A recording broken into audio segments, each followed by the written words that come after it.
بسم الله الرحمن الرحيم. السلام عليكم ورحمة الله وبركاته. الحمد لله الذي هدانا للإسلام ومن علينا به، وأشهد أن لا إله إلا الله وحده لا شريك له، وأشهد أن محمدا عبده ورسوله، صلى الله على نبينا ورسولنا محمد وعلى آله وصحبه أجمعين. أما بعد، أيها الحضور الكرام رحمكم الله, Bapak Ibu dan juga santri-santriwati rahimakumullah ta'ala. Alhamdulillah, Allah subhanahu wa ta'ala karuniakan kepada kita Islam. Alhamdulillah, Allah ta'ala karuniakan kepada kita kemudahan-kemudahan untuk melakukan kebaikan.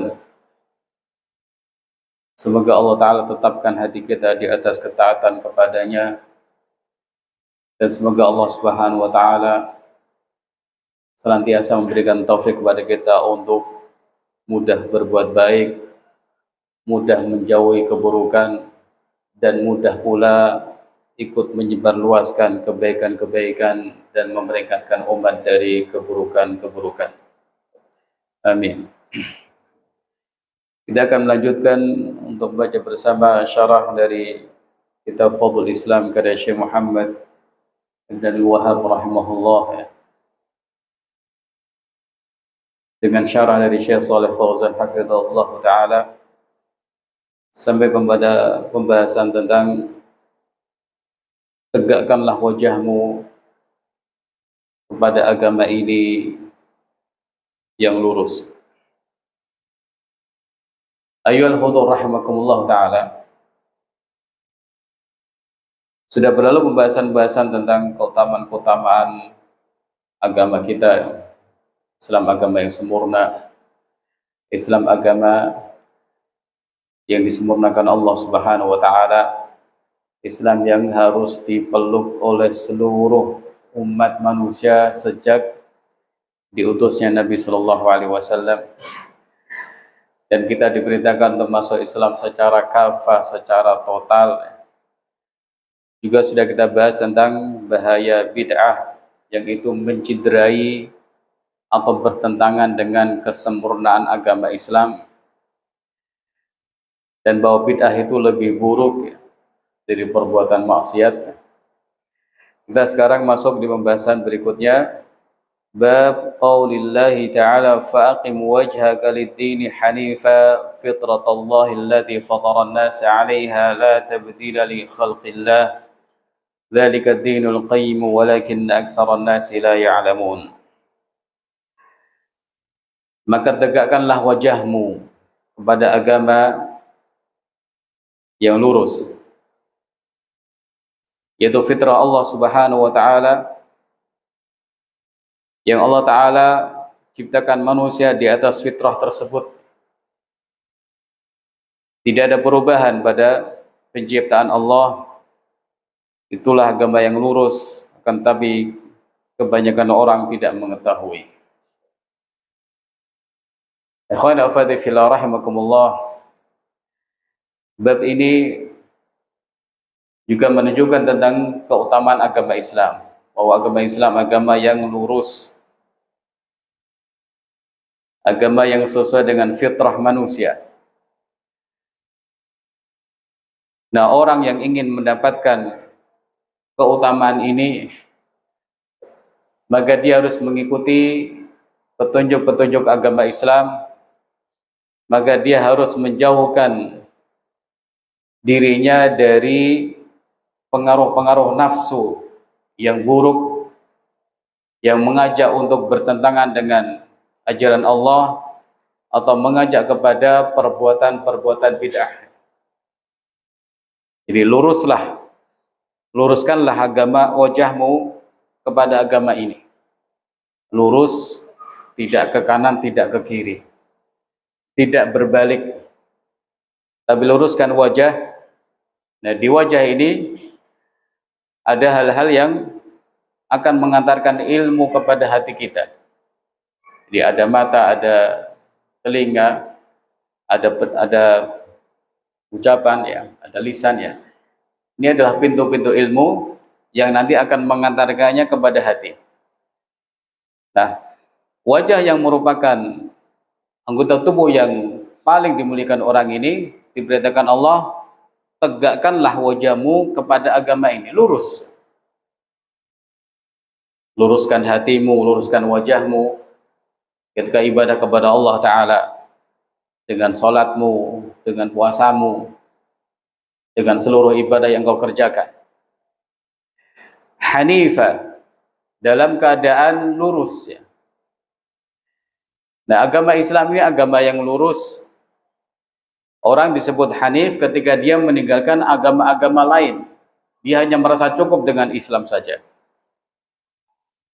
Orang Hanif itu orang yang juga meninggalkan semua pemikiran, semua hawa nafsu, dan hanya ingin mengikuti petunjuk Nabi Shallallahu Alaihi Wasallam saja. Di zaman dahulu orang yang melakukan penyimpangan-penyimpangan disebut ahlul ahwa, para pengikut hawa nafsu. Itulah hakikatnya. Dan demikian juga kalau kita mengikuti hawa nafsu, kita termasuk ahlul ahwa, mengikuti hawa nafsu yang biasanya menyeret kita untuk jauh dari agama Islam, untuk jauh dari petunjuk Allah Subhanahu wa ta'ala. Fitratallahi allati fatara an-nas 'alaiha. Fitrah Allah yang Allah Subhanahu wa ta'ala menciptakan manusia di atasnya. Ikhwani fillah rahimakumullah ta'ala. Agama Islam itu agama fitrah ya. Dengan 3 makna. Fitrah itu bawaan yang ada dalam hati manusia. Nah, agama Islam sesuai dengan fitrah. Nah, penjelasannya dari 3 sisi. Yang pertama, agama Islam itu agama fitrah karena kita ini diciptakan Allah untuk ibadah. Dan cara ibadah yang benar kepada Allah hanya melalui Islam. Paham? Ya, agama Islam agama fitrah. Bagaimana penjelasannya? Yang pertama, karena kita itu diciptakan Allah untuk ibadah kepadanya. Nah, cara ibadah yang benar kepada Allah itu hanya diajarkan dalam agama Islam. Mana fitrah kedua? Agama Islam itu fitrah adalah karena manusia itu diciptakan di atas fitrah. Jadi bayi yang lahir cengar gitu ya, cengar apa cengir? Bayi lahir menangis itu di atas fitrah, di atas Islam, di atas tauhidullah. Nah, siapa yang kemudian nanti membuat dia menyimpang jadi Nasrani, Yahudi, lingkungannya, nanti ada hadisnya. Tapi ketika bayi itu lahir dari orang tua siapapun, manapun, dia itu di atas fitrah yang mengimani Allah Subhanahu wa ta'ala sebagai Rabbnya, yang juga menyukai kebaikan-kebaikan. Ini mana fitrah kedua. Islam agama fitrah. Mana ketiga, Islam agama fitrah, Islam itu datang tidak melawan fitrah manusia. Fitrah manusia itu apa? Butuh makan, butuh minum ya. Butuh pasangan hidup. Nah, Islam datang bukan untuk melarang jangan makan, jangan menikah, tidak. Tapi diatur. Dalam pemenuhan syahwat diatur. Islam datang untuk mengatur dengan cara pernikahan. Zina dicoret, tidak boleh. Kumpul kebo nggak boleh, kumpul kambing juga nggak boleh. Artinya orang melampiaskan nafsunya dengan hewan tidak boleh. Kumpul kebo itu hubungan zina yang tidak hubungan zina gitu ya. Atau orang hubungan tanpa ada ikatan pernikahan. Jadi apa yang dibutuhkan manusia itu bukan dilarang, tapi diatur. Makan, tapi jangan berlebihan. Makan minum, tapi jangan berlebihan. Ya. Penuhi syahwat, tapi dalam cara-cara yang dibenarkan oleh syariat. Beda dengan sejumlah agama yang lain, ada yang melarang nikah misalnya, atau melarang makan hewan tertentu, atau yang lain-lain. Tidak demikian adanya. Manusia itu suka harta apa tidak? Suka. Cinta kepada harta. Bahkan dalam Islam atau dalam Al-Quran disebut harta itu sebagai al-khair, sesuatu yang baik. Nah, kemudian datang ajaran supaya manusia itu terkendali dalam mencintai harta. Harta milik diakui, tidak boleh diambil, tapi ada perintah untuk zakat, ada perintah infak, ada perintah macam-macam, termasuk juga jangan sampai membuat orang itu takut pergi ke jihad gara-gara cinta harta atau cinta anak-anaknya. Nah, ini makna fitrah. Islam adalah agama fitrah dengan 3 maknanya. Maka mari kita bersyukur kepada Allah Subhanahu wa taala atas nikmat Islam ini, agama yang mudah, yang mengerti keadaan manusia. Kadang sakit, kadang sehat, kadang pergi, kadang tidak pergi, sehingga ada sholat jamak, atau ada sholat qasar, ada udzur bagi yang sakit untuk tidak berpuasa dan lain sebagainya. Fa'aqim wajhaka lid-dini hanifa fitratallahi allati fatara an-nasa 'alaiha la tabdila li khalqillah. Tidak ada perubahan pada penciptaan Allah Subhanahu wa taala. Jadi seluruh manusia diciptakan di atas fitrah tauhid, fitrah Islam. Atau bermakna larangan, jangan kamu rubah-rubah agama Islam. Jangan kamu rubah-rubah fitrah yang itu merupakan agama Islam. Jadi lurus, tegakkan wajahmu lurus di atas Islam, jangan merubah-rubah. Entah merubah agama Islam atau merubah fitrah manusia menjadi orang-orang yang punya keyakinan yang keliru atau pemahaman yang keliru. Dzalika ad-dinul qayyimu. Itu adalah agama yang mu'tadil, yang tengah-tengah, yang lurus. Islam itu agama lurus. Islam itu agama tengah-tengah. Tidak ada istilah ekstrim dalam agama Islam. Tidak ada ajaran ekstrim di dalam Islam. Tidak ada ajaran yang berlebihan dalam Islam. Karena Islam semuanya ajarannya wasatiyah. Apa? Wasatiyah. Kalau ada orang menyebut, oh agama Islam kok berat, agama Islam ekstrim, nggak ada. Semuanya mudah, semuanya tengah-tengah. Semuanya bisa dilakukan orang yang punya kemampuan rata-rata. Karena datangnya dari Allah Azza wa Jalla yang menciptakan manusia dan tahu kemampuan makhluk-makhluk yang diciptakan. Kalau orang menganggap susah ya berarti mungkin dia malas, mungkin dia tidak mau mengerjakan, atau mungkin dia benci dengan agama Islam, wa na'udzubillah min dzalik. Dzalika dinul qayyim, agama Islam itu agama yang lurus, agama tidak ada ekstrem, juga tidak meremehkan sesuatu. Akan tapi kebanyakan orang tidak mengetahui. Orang yang tidak tahu nanti akan berbuat bid'ah. Jadi biasanya kenapa orang berbuat bid'ah itu karena belum tahu ajaran-ajaran Islam secara terperinci atau lebih terperinci. Akhirnya berpandangan, oh ini baik, kita kerjakan. Padahal ada petunjuk khusus. Ada petunjuk khusus dalam masalah-masalah tersebut. Ayyuhal hudur rahimakumullahu ta'ala. Syekh Saleh Fauzan menyebutkan, la tabdila li khalqillah. Artinya, la ahada yakhluqu insanan ala syirki abadan. Jadi tidak ada siapapun yang menciptakan manusia di atas syirik, tidak ada. Karena pencipta hanya Allah, dan zat yang menciptakan manusia itu menciptakan mereka di atas Islam atau di atas tauhid.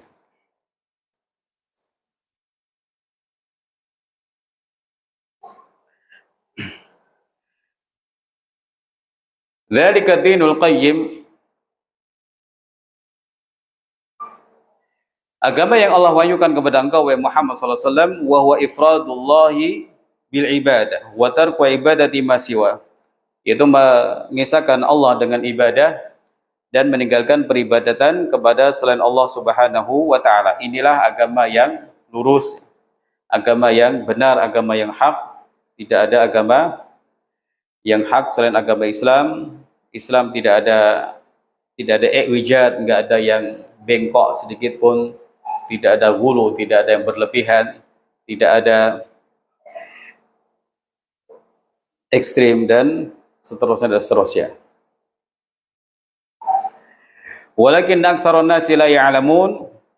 Kebanyakan orang tidak tahu agama ini, oleh karena itu kata Syekh, mereka ini terjerumus ke dalam kesesatan, masuk ke dalam penyimpangan karena tidak tahu agama ini.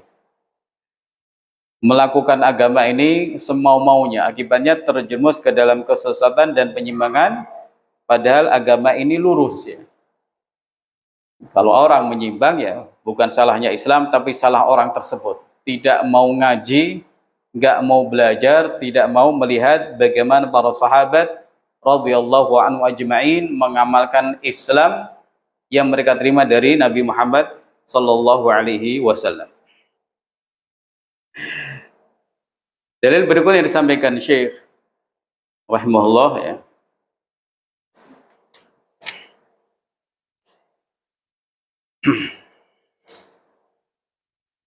Hadis dari Abu Hurairah radhiyallahu taala anhu,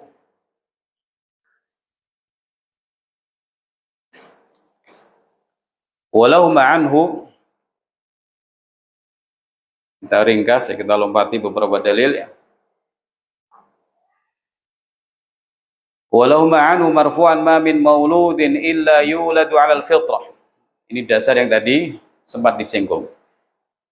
Dari hadis Imam Bukhari Muslim dari Abu Hurairah radhiyallahu an secara marfu' pada Nabi sallallahu alaihi wasallam, tidak ada seorang yang dilahirkan atau tidak ada bayi kecuali dilahirkan di atas fitrah. Fitrah itu apa tadi? Islam. Fitrah itu adalah tauhid ya. Fa abawahu yuhawidani. Nah, lingkungan yang nanti akan membuat bayi yang putih bersih ini menjadi menyimpang. Siapa lingkungan itu? Lingkungan yang paling dekat. Dalam hal ini adalah kedua orang tuanya. Maka kedua orang tuanya akan membuatnya menjadi Yahudi. Membuatnya menjadi Nasrani, meyakini adanya keyakinan yang keliru. Atau yumajjisanihi, menjadikannya majusi, menganggap api sebagai Tuhannya. Seperti yang dahulu dialami oleh sahabat mulia Salman Al-Farisi radhiyallahu ta'ala, disuruh ayahnya untuk menjaga Tuhannya supaya tidak padam. Tapi kemudian Allah Ta'ala berikan hidayah kepada dia, yang akhirnya berjumpa dengan Nabi sallallahu alaihi wasallam dan menjadi sahabat beliau. Kemudian Nabi sallallahu alaihi wasallam memberikan permisalan. Jadi tadi siapa saja yang dilahirkan itu di atas fitrah, di atas Islam. Nggak ada penyimpangan-penyimpangannya. Siapa yang membuat menyimpang? Lingkungannya yang paling dekat, yaitu orang tua. Nah, beliau kemudian sallallahu alaihi wasallam memberikan contoh ya.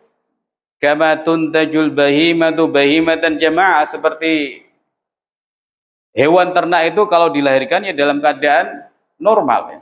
Tidak ada yang terpotong, tidak ada yang dipotong, tidak ada yang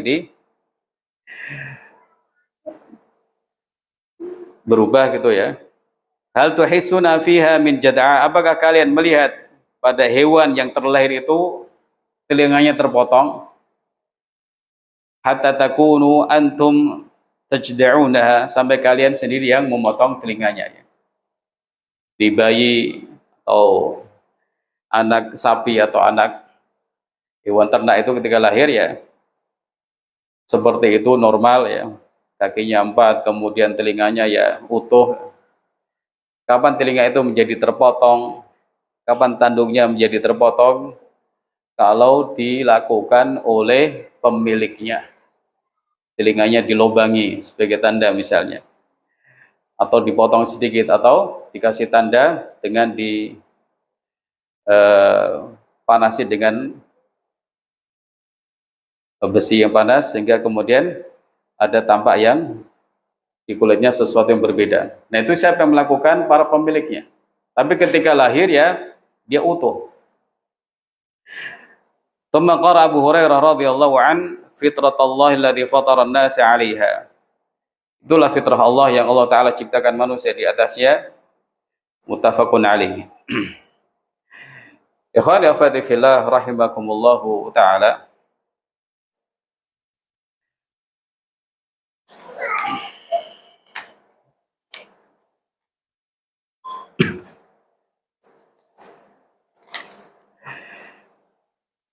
Kemudian kita lanjutkan langsung menuju perkataan Imam Abul Aliyah rahimahullah, seorang imam dari generasi tabi'in.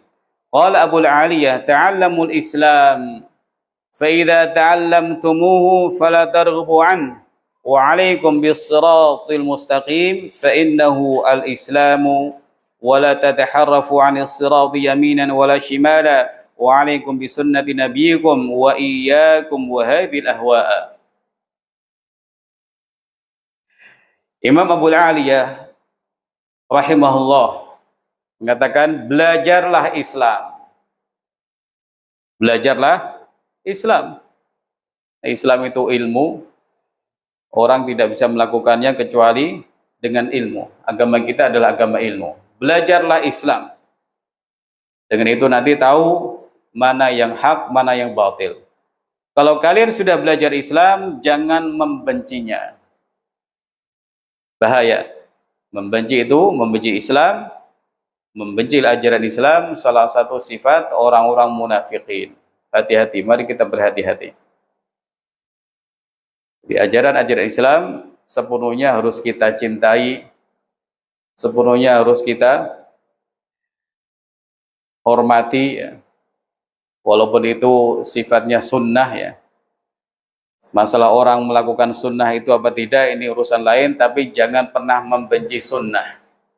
Jangan pernah membenci syariat agama Islam. Jangan pernah membenci apapun yang ada dalam syariat agama yang dibawa Nabi Muhammad sallallahu alaihi wasallam. Belajarilah Islam, apabila kalian sudah mempelajarinya maka jangan membencinya. Pegangilah jalan yang lurus. Kalian wajib memegangi jalan yang lurus, karena itulah Islam. Jangan menyimpang dari jalan lurus itu, baik kanan ataupun kiri. Nah, dalam hal ini arah kanan pun salah, arah kiri juga salah, yang benar lurus.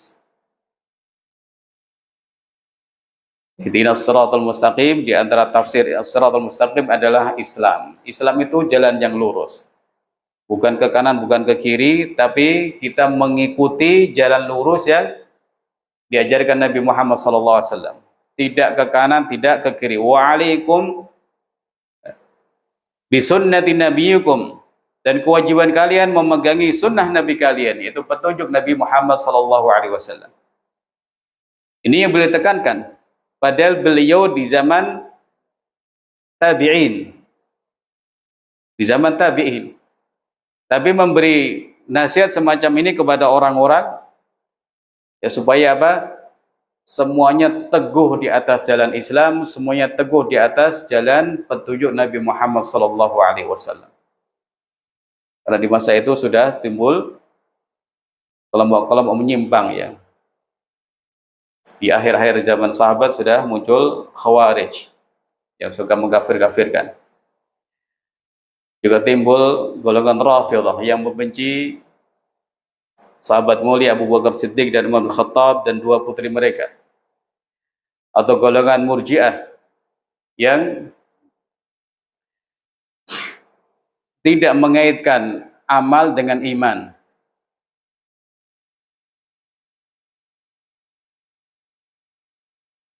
Nah, dengan demikian ketika orang diperingatkan Jangan ke kanan ke kiri, supaya lurus terus di atas agama Islam yang dibawa Nabi Muhammad SAW. Apalagi zaman sekarang, perlu sekali kita untuk belajar Islam yang benar, dasarnya Quran hadis, kemudian melalui penjelasan ulama-ulama Rabbani, supaya kita tidak salah faham, supaya kita tidak keliru, supaya kita tidak meyakini keyakinan-keyakinan yang salah, ataupun ibadah-ibadah yang tidak pernah diajarkan Nabi Muhammad sallallahu alaihi wasallam dan tidak pernah dilakukan para sahabat radhiyallahu anhum ajma'in. Wa iyyakum wa hadhil ahwa, jauhilah hawa nafsu, pemikiran-pemikiran yang menyimpang. Yang tadi sudah disebutkan bahwa orang-orang menyimpang di zaman dahulu itu disebut ulama dengan ahlul ahwa, orang-orang yang memperturutkan hawa nafsu. Kalau zaman sekarang biasanya terarah kepada pelaku maksiat. Pelaku maksiat itu memperturutkan hawa nafsunya, betul. Demikian juga orang yang melakukan ibadah-ibadah tanpa petunjuk Nabi. Orang-orang yang memiliki pemikiran atau keyakinan yang keliru, yang tidak didasarkan Quran Sunnah, itu juga ahlul ahwa, orang yang memperturutkan hawa nafsu. Jikalau saya mengatakan, atau ada orang mengatakan, ini bagus-bagus, kita kerjakan, ayo bareng-bareng. Berarti kan nafsu saya mengatakan ini bagus, padahal tidak ada dasarnya dalam agama Islam. Itu hakikat kita kalau mengadakan sesuatu dalam agama tanpa petunjuk dari Nabi Muhammad sallallahu alaihi wasallam.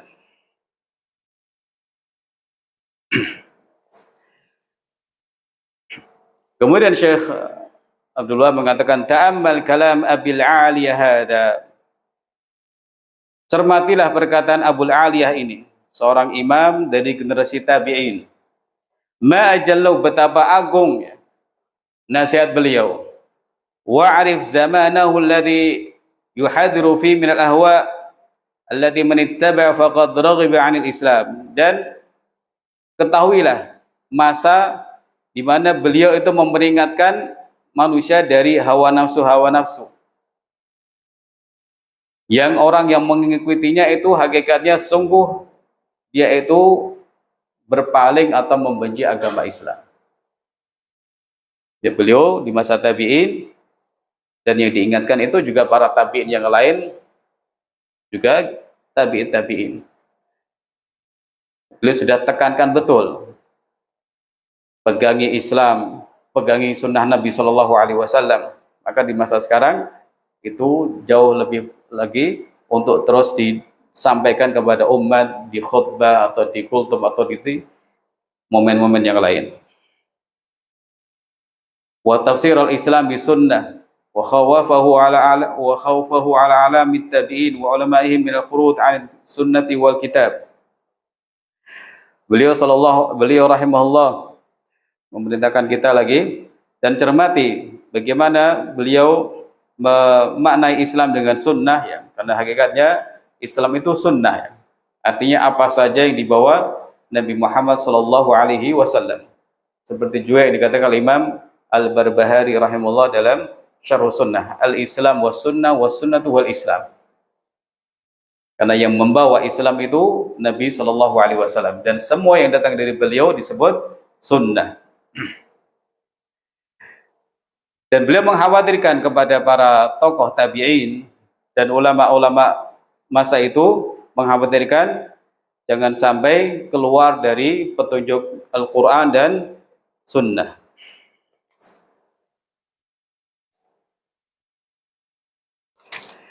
Ayyuhal hudur rahimakumullahu ta'ala.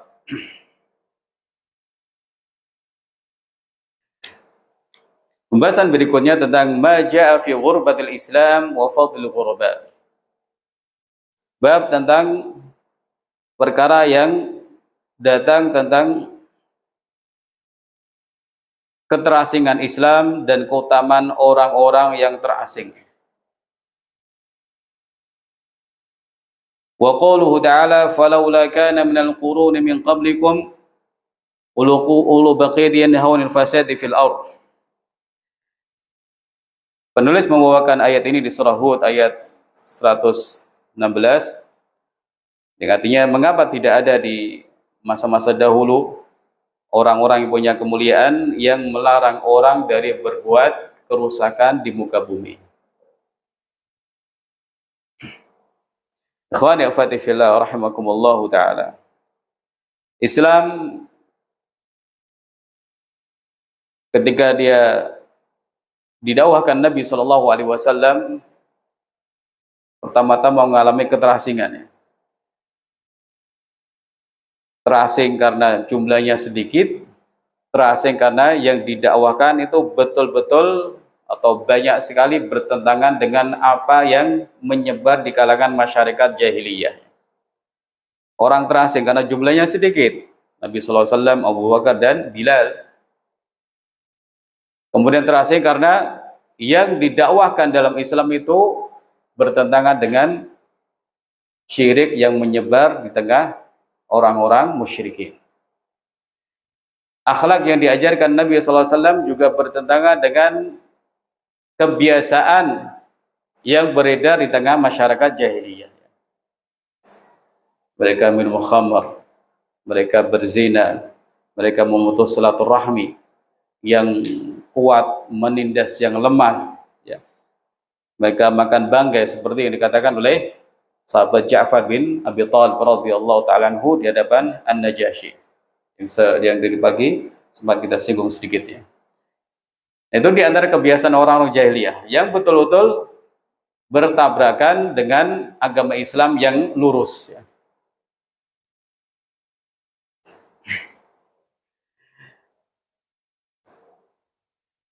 Nah, di akhir zaman nanti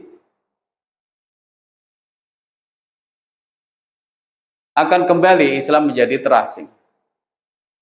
Karena orang-orang tidak kenal ajaran Islam atau meninggalkan agama Islam, maka disitulah dibutuhkan sosok-sosok yang melakukan amar ma'ruf nahi mungkar. Yang yanhauna 'anil fasadi fil ardh. Karena kemungkaran itu hakikatnya adalah kerusakan di muka bumi. Orang berbuat maksiat itu hakikatnya sedang melakukan kerusakan di muka bumi. Ya, penggudalan hutan itu ya kerusakan, ya. Tambang-tambang yang tidak ada aturannya itu juga merusak. Tapi dalam Islam ada makna yang lebih penting lagi, merusak bumi atau melakukan perusakan di muka bumi itu adalah dengan melakukan maksiat-maksiat di bumi Allah Subhanahu wa taala ini. Wa Nabi Hurairah radhiyallahu taala anhu marfu'an, badal Islam ghariban wa sayaudu kama bada ghariban fatuba lil ghuraba, rawahu Muslim.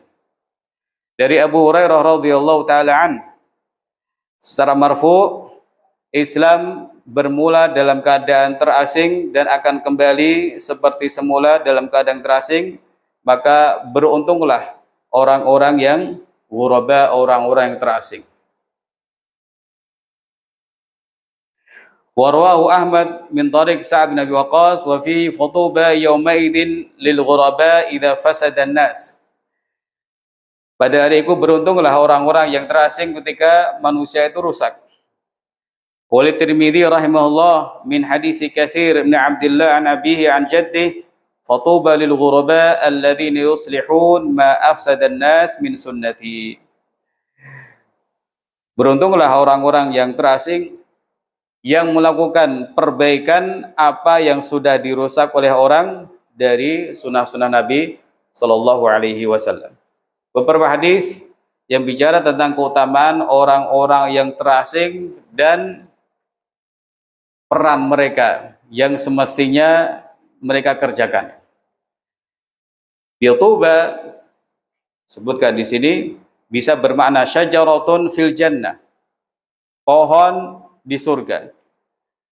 Wa qila hiyal jannatu nafsuha. Sebagian ulama menyebutkan tuba itu ya surga itu sendiri. Jadi surga bagi orang yang terasing, atau pohon di surga bagi orang yang terasing.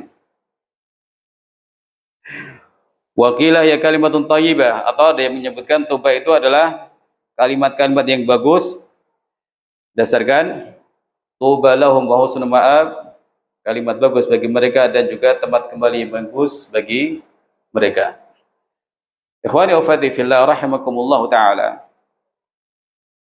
Ucapan Nabi sallallahu alaihi wasallam fatuba lil ghuraba, beruntunglah atau surga bagi orang-orang yang terasing itu, di situ adalah targhib, ada himbauan, ada ajakan agar seorang muslim menjadi orang yang bersama orang-orang yang asing di akhir zaman.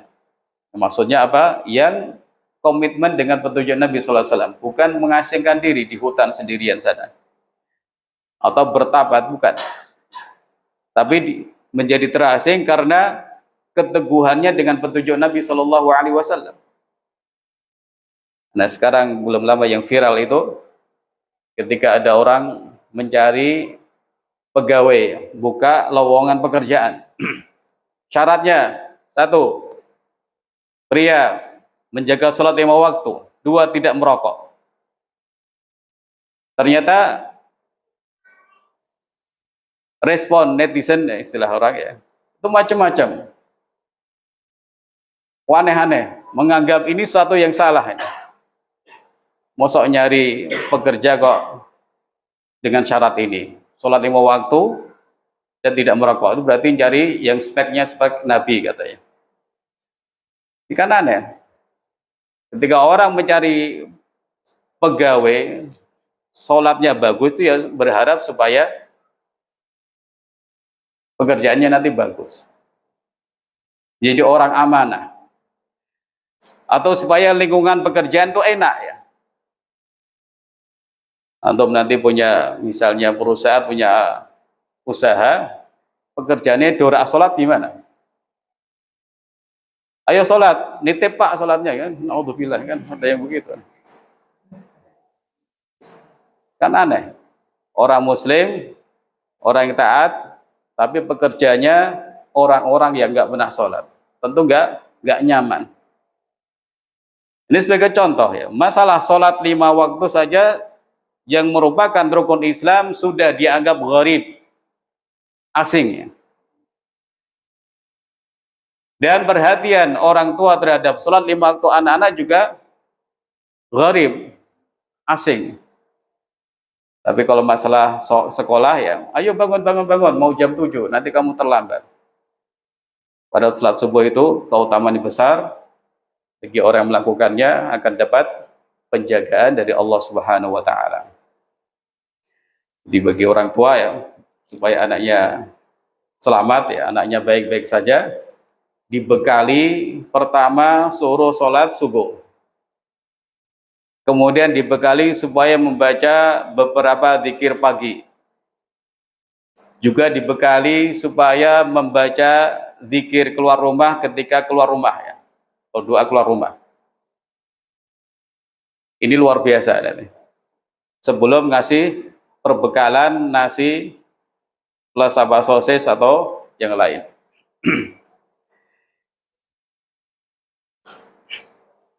Jadi berkumpullah kalian atau kita semua bersama orang-orang yang ghuraba, orang-orang yang asing. Orang-orang sini adalah orang-orang yang mengikuti petunjuk Nabi Shallallahu Alaihi Wasallam, orang yang mengutamakan petunjuk beliau, orang yang konsisten dengan petunjuk beliau, walaupun jumlah mereka sedikit tidak masalah.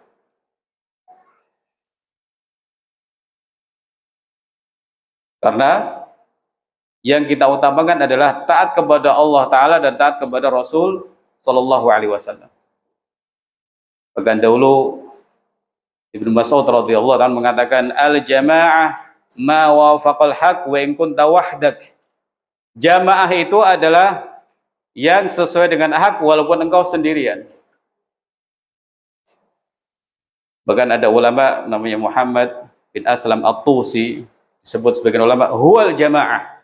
Dia itu seorang jamaah, dia itu jamaah. Jadi lurus dan juga menjadi teladan buat orang-orang setelahnya. Ayyuhal hudur rahimakumullah taala.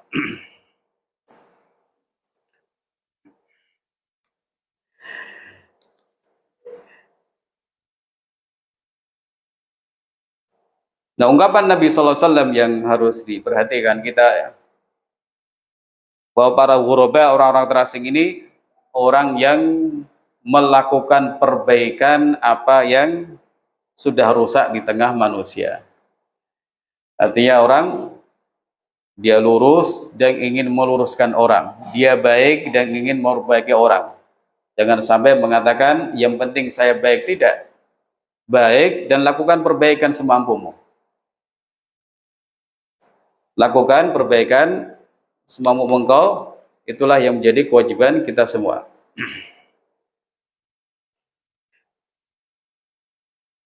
Wala yafsuduna ma'an nas walakin kaunum yuslihun bainan nas, hadza yahtad ila sabrin wa sabatin wa thiqatin wa ma'rifah. Di Syekh Shalih Fauzan menyebutkan hendaknya mereka ini orang yang memperbaiki apabila orang rusak, artinya tidak ikut rusak bersama orang ya. Tidak ikut rusak bersama orang, ketika kumpul dengan orang lain memperbaiki, bukan malah hanyut dalam kerusakan bersama mereka. Istilahnya ikut dengan orang-orang yang merokok kemudian ikut merokok, tidak, tapi memperbaiki keadaan. Nah, orang-orang ini yang ikut memperbaiki keadaan, sikap mereka ini membutuhkan kesabaran, membutuhkan keteguhan, kepercayaan, dan pengetahuan tentang apa saja yang harus diperbaiki. Jadi mereka itu saleh secara pribadi dan juga semangat dalam memperbaiki keadaan dengan dakwah kepada Allah Subhanahu wa taala, dengan amar ma'ruf nahi mungkar, dengan mengajarkan kebaikan sesuai dengan kemampuan, wala yaskutun, tidak diam. Nah, kira-kira kalau orang melakukan amar ma'ruf nahi mungkar itu ada yang menentang apa tidak? Ada. Entah ucapan, perbuatan, atau mungkin perlawanan kuat kalau memang mereka punya kekuatan ya. Tapi namanya nahi mungkar atau amar ma'ruf itu akan ada saja yang tidak suka. Mengingatkan di grup apa gitu, mungkin ada yang komentar sakalapmu pakai L misalnya. Boh ya jangan begitu.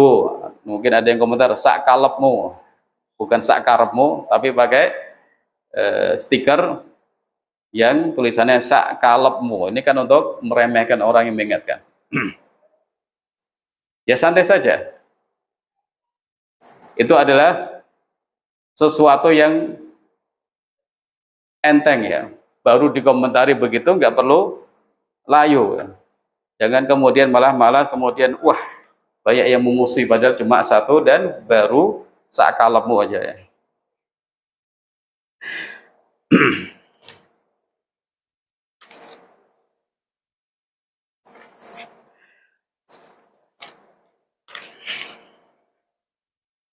Di bab terakhir, ikhwani wa akhwati fillah rahimakumullah taala, babut tahdzir minal bid'ah.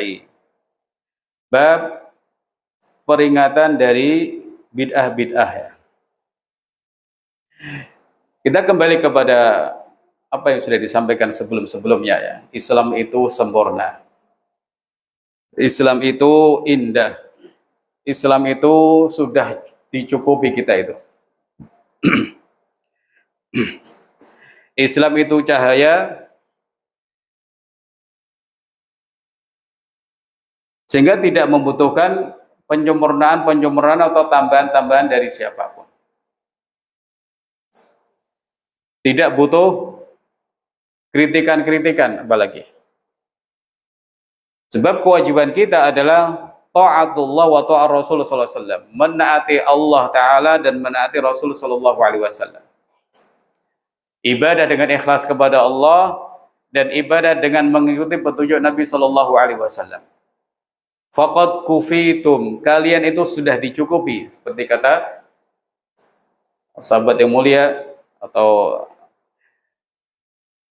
Nabi Mas'ud, sahabat mulia Ibnu Mas'ud radhiyallahu ta'ala anhu. Faqad kufitum, kalian sudah dicukupi. Mau apa? Ibadah dengan harta, ibadah dengan anggota tubuh, dengan lisan, semuanya sudah ada.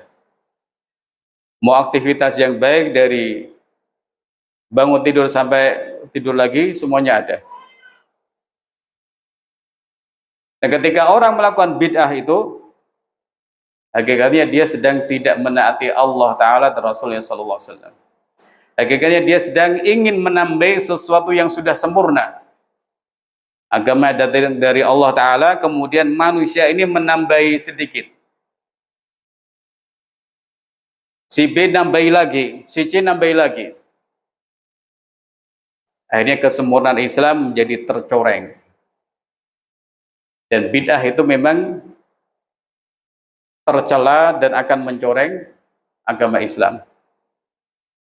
Sesuatu yang tidak baik, ketika kemudian dikaitkan dengan Islam, akan membuat Islam itu buruk ya.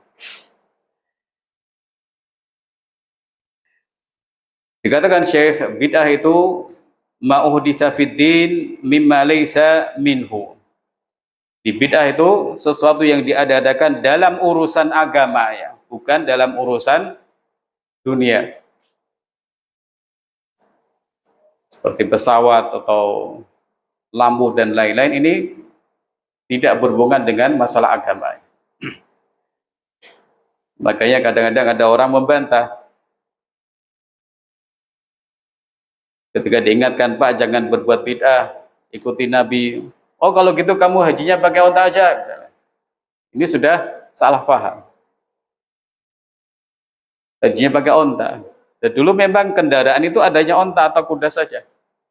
Kalau sekarang sudah maju, orang pakai kendaraan-kendaraan yang sudah ada.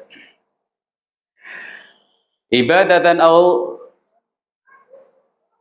au dzikrun au ghairu dzalik min umuruddin, seperti ibadah atau zikir atau yang lain-lain dari perkara-perkara agama. Fad-dinu kamil walillahil hamd.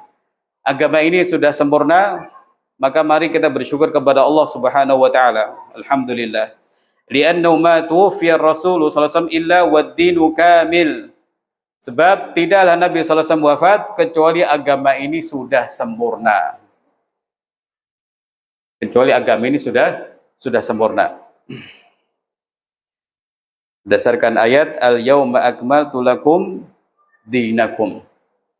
Hari ini aku, kata Allah Azza wa Jalla, sudah aku sempurnakan bagi kalian agama kalian. Fala yahtaju ila ahadin ya'ti wa yudhifu ila ad-dini syai'an jadidan walau kanat niyyatu salihatan.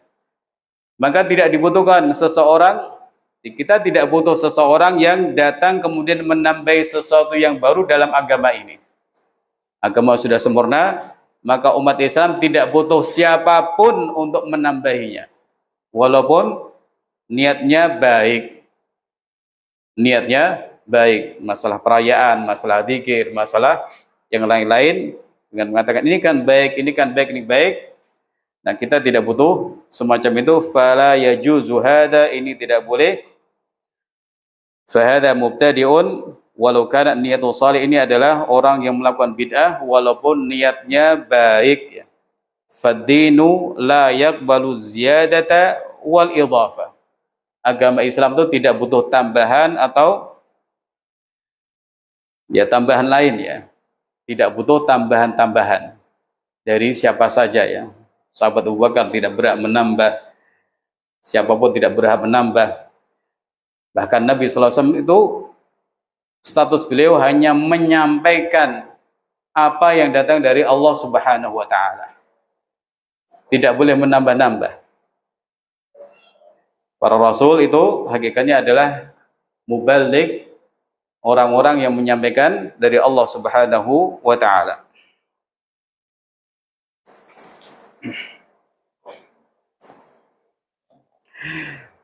Kemudian penulis rahimahullah membawakan hadis yang sudah terkenal insyaallah ya.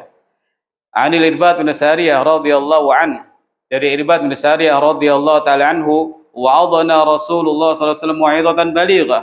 Rasul sallallahu alaihi wasallam menyampaikan kepada kami satu ceramah yang begitu mengesankan ya. Begitu membuat orang itu sedih ya. Wajilat minhal qulub, di mana membuat hati itu takut, wa dharafat minhal uyun, dan membuat mata menjadi berlinangan. Satu nasihat yang sangat menyentuh ya, yang membuat hati menjadi khawatir dan mata menjadi sedih. Qulna ya Rasulullah ka'annaha mau'izatu muwaddi'. Sampai para sahabat menyebutkan ini seolah-olah nasihat orang yang akan berpisah dengan kami.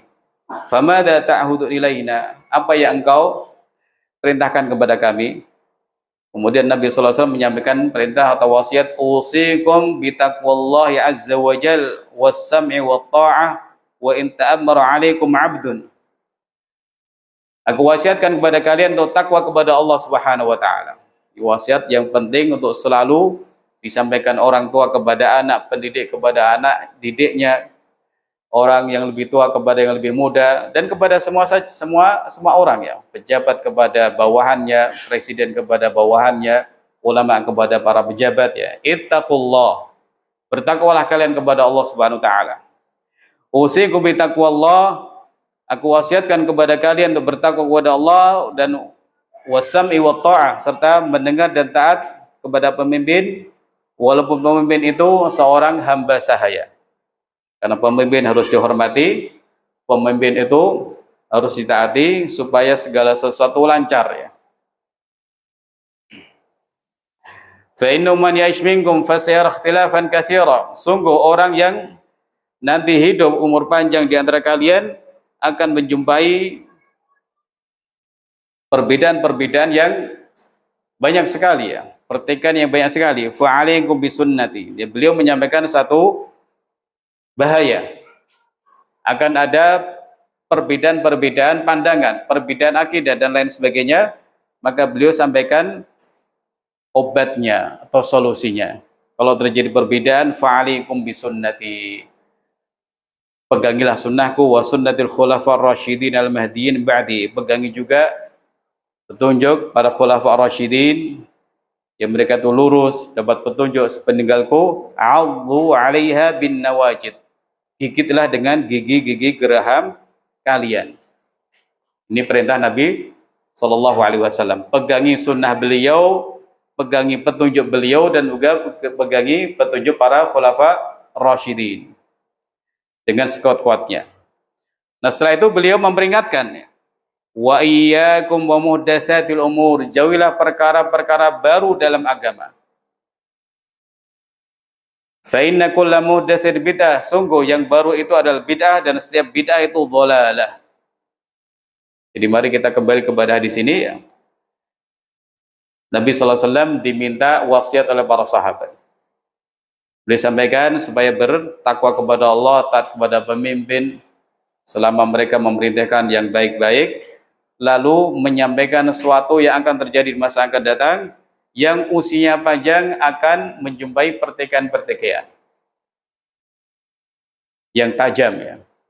Ini masalah ya. Nah, terus apa obatnya? Pegangi sunnah beliau. Apa obatnya? Pegangi sunnah para khulafa ar-rasyidin. Setelah itu dengan sekuat-kuatnya. Lalu beliau memperingatkan perkara-perkara baru dalam agama yang beliau sebut. Setiap perkara baru itu adalah bid'ah dan setiap bid'ah itu dhalalah. Dari sini maka ulama juga menyebut bid'ah itu enggak ada yang baik.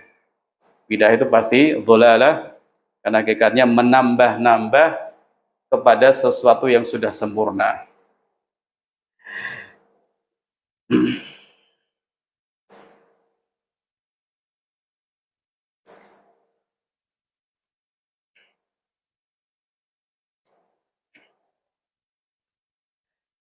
Kalimat beliau, fa inna kulla muhdatsatin bid'ah wa kulla bid'atin dhalalah, hadza fi raddun 'ala man yuqassimuna al-bid'ata ila bid'atin hasanah wa bid'atin sayyi'ah. Kata Syekh Shalih Fauzan, ucapan Nabi sallallahu alaihi wasallam bahwa setiap perkara baru adalah bid'ah dan setiap bid'ah adalah dhalalah, di sini ada bantahan terhadap orang-orang yang membagi bid'ah menjadi hasanah dan sayyi'ah.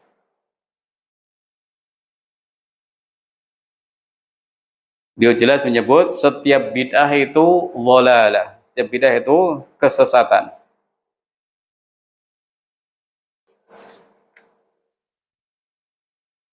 Wa an Hudzaifah radhiyallahu taala anhu annahu qala kullu ibadatin la yata'abbaduha ashabu Muhammadin sallallahu alaihi wasallam fala ta'abbaduha. Dari sahabat Hudzaifah radhiyallahu ta'ala anhu, setiap ibadah yang tidak dilakukan oleh para sahabat Muhammad sallallahu alaihi wasallam jangan kamu lakukan. Setiap ibadah kok ternyata para sahabat nggak tahu, para sahabat tidak pernah melakukannya, para sahabat tidak mendapatkannya dari Nabi sallallahu alaihi wasallam, maka jangan kamu lakukan. Artinya kita disuruh mengikuti apa yang dahulu dilakukan para sahabat yang mereka mengambil langsung dari Nabi Muhammad sallallahu alaihi wasallam. Praktek-praktek amalia bid'ah ya, itu tidak sedikit. Maka di antara cara atau pedoman untuk mengetahui benar apa tidak, apakah dahulu para sahabat melakukannya apa tidak.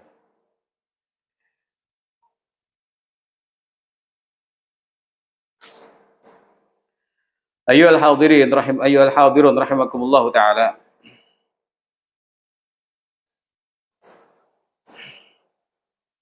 Sebagai penutup, Syekh Shalih Fauzan menyebutkan bahwa sekedar niat dan ingin berbuat baik itu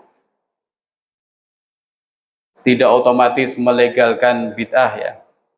Niat baik harus diikuti dengan mengikuti Nabi Shallallahu Alaihi Wasallam. Bid'ah itu keburukan walaupun diniati kebaikan, walaupun niatnya baik ya. Di dalam urusan-urusan dunia pun ya, sebenarnya kita tahu atau sebagian masyarakat tahu harus mengikuti SOP. Atau kalau orang ingin memasak sesuatu ya, apa yang dilakukan? Meniru cara masak orang yang ahli, kan begitu. Menu membuat ini betul-betul ditakar sesuai dengan penjelasan si chef tersebut ya. Oh, 2 sendok, dia nggak akan nambahi. Oh, 1 sendok misalnya, nggak akan tambah, atau 1/4 kilogram, setengah kilogram nggak akan ditambah, karena berharap ingin seperti masakan chef tersebut. Di dalam masalah dunia seperti itu. Demikian juga orang yang mau mendapatkan sertifikasi ya, dia akan mengikuti petunjuk apa saja yang harus saya lakukan supaya dapat sertifikasi. Atau sekolah ingin akreditasi, maka akan berusaha untuk mengetahui apa saja syarat-syarat saya bisa, sekolah ini bisa dapat akreditasi. Diikuti.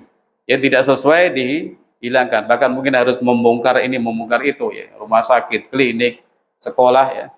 Ketika ingin mendapatkan akreditasi dari pihak yang berwenang ya, harus mengikuti aturan. Nah, kurang lebih seperti itu pemahamannya. Kita ini pun juga harus mengikuti aturan dalam beribadah kepada Allah Azza wa Jalla. Jangan semau-maunya. Belum tahu tanya, belum tahu belajar. Jangan kemudian yang penting benar, yang penting niat saya baik, yang penting niat saya baik. Dahulu para sahabat ada yang nyembelih korban dengan niat baik, disembelih sebelum timingnya, sebelum sholat Idul Adha. Niatnya baik supaya bisa langsung dinikmati oleh orang-orang. Tapi di kemudian Nabi, syatuka syatu lahmin.